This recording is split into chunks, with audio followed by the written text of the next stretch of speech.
Hey everyone, Cynics here, and it is time for another episode of Paintover Pals.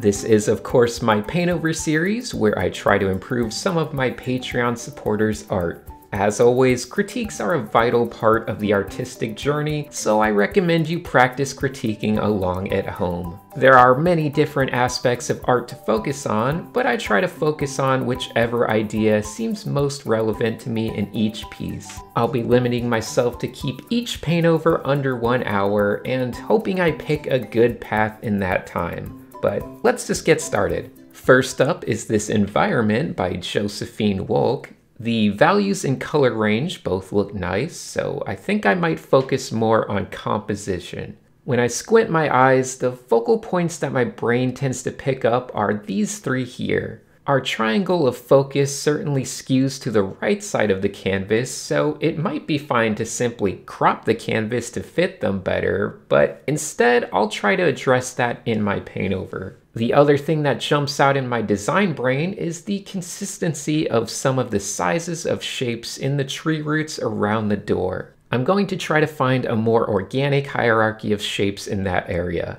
And while I'm at it, I think everything could look a bit less perfectly structured, so we can get more personality if something like the door isn't perfectly flush with the door frame. Maybe showing some light leaking out around the edges. The moss and plants can also be a little bit more chaotic in where they appear. The biggest change I'll be making will be in the background though. If you want to have the sky that dark and full of stars, I think we should just lose the sunset altogether. Like I mentioned earlier, I'll try to restructure this paintover so the third focal point is a little bit further toward the left side of the canvas. And what should that focal point be? Well, one very important aspect of designing is making sure you have hints of your main ideas being used in more than just one spot. So if we have a big tree, for instance, maybe we want to have some more trees in the background. And certainly if we have some bright blue mushrooms in just one spot, it would be nice to see them used a little bit in a second spot. So that is what I'll be using to balance out the composition. A bit of those glowy blue mushrooms further back and on the left. They can of course be much simpler and out of focus, but I think it's nice to have them.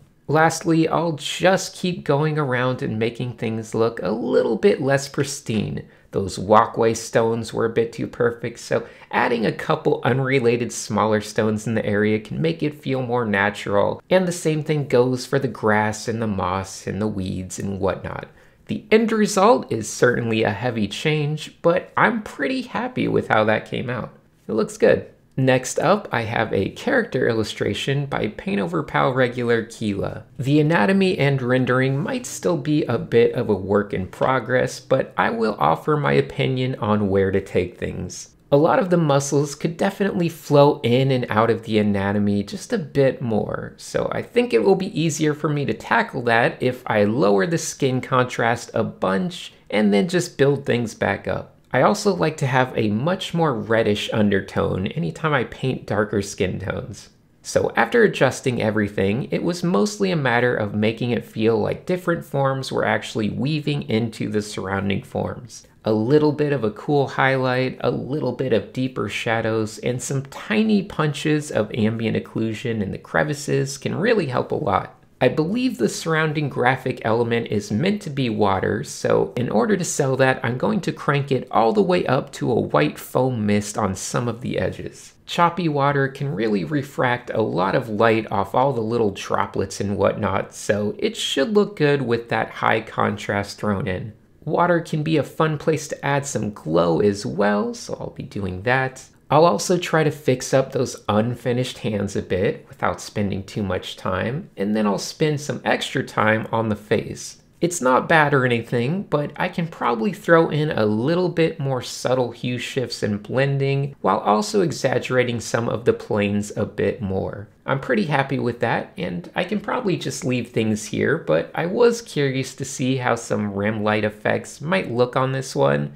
It's probably fine either way, but anyway, I hope seeing that before and after helps, and I feel pretty good about those changes. Up next, let's try this character art by Lemox. This might be a bit tricky. Most of the ideas that come to mind are possibly too subtle, but I'll start by writing some thoughts. The color scheme feels a bit packed with different shades of purple as well as black and brown, which, sometimes don't work together, but I might mostly just keep it how it is. Also, those ears and hair form a pretty direct X shape, which I'm also not sure about. Lastly, there are a lot of inorganic curves going on in some spots, and as a quick refresher, an inorganic curve is a curve that is symmetrical with its apex directly in the center, kind of like a circle, whereas organic curves have their apex more weighted to one side or the other. We generally want more organic curves, especially when adding curved lines to characters or creatures. Anyway, aside from that, I'm just going to go around and experiment with random changes. Generally in design, if you use a pattern, it's nice to find a little secondary place to repeat it, so maybe I can use that honeycomb pattern from the helmet on the tights. I also decided to just break up the symmetry of the hair and ears.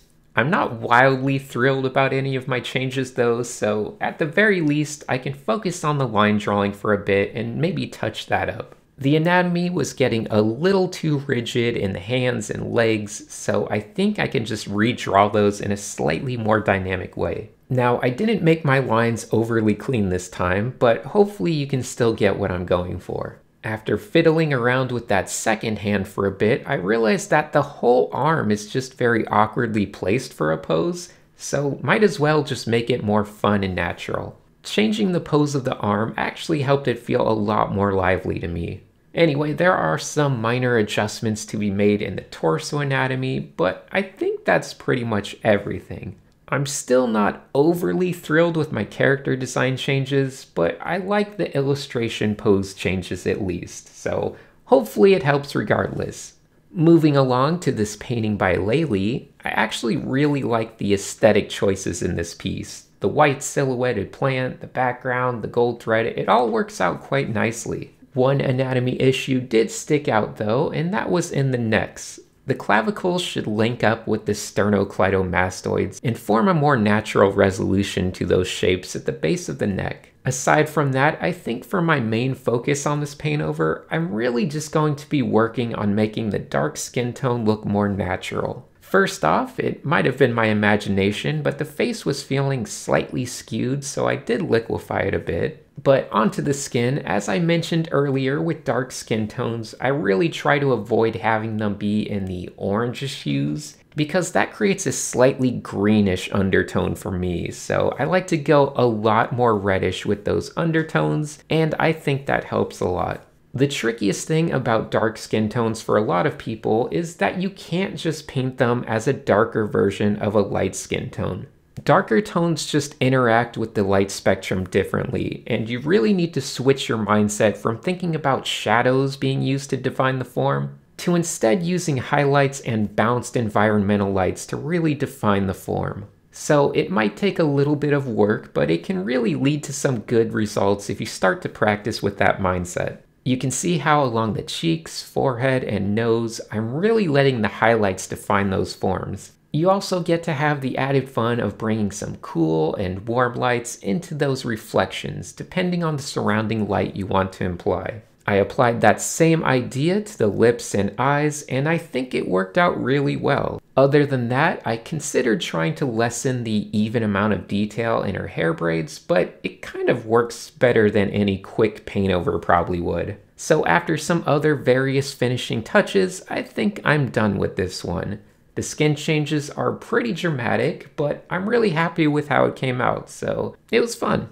Alright, let's jump over to Louvee next. Louvee has this portrait here, and it looks pretty good to be honest. I think any feedback I have is going to be somewhat minor because the face looks great. A quick squint test does make it feel like those shapes of all the bright glowing elements might be a little bit too chaotic though. We want to make sure that our graphic elements help frame and complement the face without distracting from it. And speaking of framing the face, that glow on the neck just flows a little bit too much with the chin, so I'm going to cut that out to further enhance the framing. There's certainly a lot of hair shapes going on, and for the sake of tangents, I feel like the hair on the left side is mirroring the angles of the ear a little bit too much. I'll just cut that a bit differently so that's not an issue, and that should help things a little bit. Like I said, we want to use our graphic elements of hair and the glowy parts to complement the face shapes as much as possible. There's 1,000 ways to do it, so I don't know if my changes will be ideal, but I do want to make them flow perpendicular across the character anatomy just a bit. The easiest fix was in the neck, because things were once again flowing into the neck a little bit, so if we just make it break across the planes of the neck, it should feel a little bit better. But the rest is really up to interpretation. I want to find some sense of shape hierarchy and rhythm, but I don't think I quite nailed it on the hair. I do feel pretty good about changing some of the hair shapes in the top left, but the right side probably could have worked out better. Regardless, hopefully some of those changes help you see further things to look for when you're using these graphic elements. You definitely don't have to be as angular as I made it though. Let's keep going. Here is an environment painting by LordVashi. My first thought right away is that there are a lot of spots fighting for attention. We have so many potential focal points, but none of them really jump out ahead of the others. You should always aim for a clear hierarchy and focal points, as this will lead to a better composition. So let's try to make that happen. First off, I'm going to add a foreground element to the bridge, not only to give us more depth in the image, but also it's a sneaky way to lessen the focal interest of the bottom left fire. I've decided to make the fiery area on the bottom right the primary focal point, so I'm going to raise it up a little closer off the bottom of the canvas and let it bleed into the nearby areas. After a little more diminishing of the other focal points, it's now starting to have more of a hierarchy, so we can take that even further by adding some strong glowing effects. I also want to create a bit of a smoky haze from all of the heat coming out of these spots, which will allow me to control the focus even more. Next, I really just need to push all of the other areas into darker and lower contrast values. Definitely some vignetting along the top as well to keep the eye on the page. After some minor touch-ups here and there, the last thing I really need to do is add some little embers in the air to create movement, and I think that's done. All of the changes I made were relatively minor, but the impact they have on the composition definitely made a huge difference. So yay for that. Okay, the next piece is a portrait by Patrick. They specifically asked for advice on how to render this, so I guess I'll be just taking this one into a different, more rendered style. The initial flat color style isn't bad. I do have a couple quick notes on it though. I personally want to lower that ear just a bit, and I think the hair could use a bit more graphic design qualities, but I don't think I'll have time to change that too much and still do all the rendering, so never mind. I will, however, change the crown up top because it wasn't too bad or anything, but I personally didn't like how it aligned so perfectly with the top of the canvas. On to rendering, I think it's great to just start with added gradation on top of things. It will keep the rendering from feeling too lifeless, and it's just kind of fun to add. You can do this with color or value, or ideally a little bit of both. This rendering is all about just knowing the planes of the face. You can be super subtle with the actual value changes, but you do need to be somewhat deliberate with the actual plane changes. This means we can definitely add a lot of form around the eyes and mouth, and once again, a couple pops of ambient occlusion will really go a long way. Mostly though, I'm just doing the same types of basic techniques you might recognize from my anatomy quick tips videos. I did want to render the hair a bit more, but I was starting to run low on time. I tried to make sure I could at least have a couple stronger value shapes though, and I really just relied on some quick energetic lines in key parts to hint at the texture of hair. Overall, I think I did show a pretty quick example of what this would look like if it was rendered out in a different style, so I think you will enjoy that. Next up is this painting by Ward. I don't know if it's a monitor issue, but this image looks incredibly washed out to begin with, so let me just bump up the contrast and levels a bit. I'm not entirely sure what the overall significance is of a lot of the features in this piece, but I'll try to see what I can do to keep everything intact. I assume those are supposed to be horns coming out of the dogs, so I'll try to position them in a little bit more of a natural horn-like spot. Overall, I feel like the focal points of this image are placed extremely tight around the center of the canvas, which, I don't know, can sometimes lead to a slight awkwardness as we move further away from them. But that might be a bit hard to change. I can put the skull maybe a little bit further out to help with it, but I don't know, it's pretty hard to fix unless I redid everything. Personally, I like to work up my renderings by going overboard with ambient occlusion shapes and then just working them back into the rendering a little bit. It seems to help me.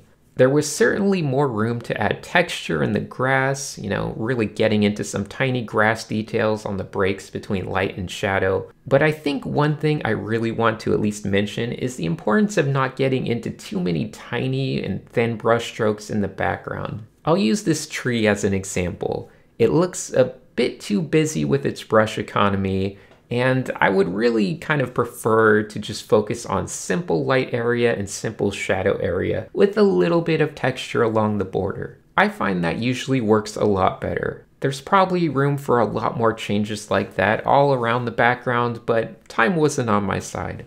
Adding the skull back in, I don't feel like I did a great job with it, but that's my fault. If only I would do an anatomy quick tips on skulls, that would certainly help. In the end, I made some changes that might help, but I feel like I could have found more impactful ways to approach this paint over. I think it tripped me up a bit, but oh well. The final image for today comes from Richard Hayes, and it is an abstract piece? Okay, well that's certainly a strange one to end on. My general thoughts on abstract stuff like this is to go back to my compositional theories and see how they hold up. I feel like we have three pretty distinct focal points, and they're spread pretty wide across the canvas, maybe a little too close to the edges. But I think my main issue might be that the central focal point is a bit too centered on the canvas. It's almost equally in between the other two as well. I tried to fiddle around with it as best as I could, but it feels very difficult to maintain the integrity of the original piece while adjusting things. I guess abstract art's a little harder to do paintovers on. So maybe I can have hints of whatever I'm trying to do, but I'm not sure how to have a proper abstract paintover. Another possible failure on my part, but then again, maybe I'm just interpreting things wrong. Maybe this actually isn't meant to be as abstract as I thought. The whole time I was looking at this piece, to be honest, I couldn't shake the strong feeling that I was looking at some sort of cartoon dog. Its fluffy tail, its triangular body, and that fun little face, it just has to be a dog, right? I can't be the only one that sees it, and I could render it out more like a dog, give it some anatomy and whatnot, but in many ways the original shapes created a much more appealing dog than my version. Actually, I think I just missed the cartoony head shape a bit with my version, so maybe it could have worked. I don't know, but I could just be way off again. Those shapes in the background, they keep speaking to me like a dream. The planet Arrakis, a giant worm rising from the desert. Is this the true meaning of this art? The impending release of the Dune movie, perhaps? Who knows? I guess only Richard's subconscious will ever truly know that answer. The only thing I can truly know is that this video is done. So thank you all so much for watching. Hopefully you learned something exciting and new in this episode. Maybe you just like watching the various observations I make on each piece as I progress on my journey to become a fully sentient triangle.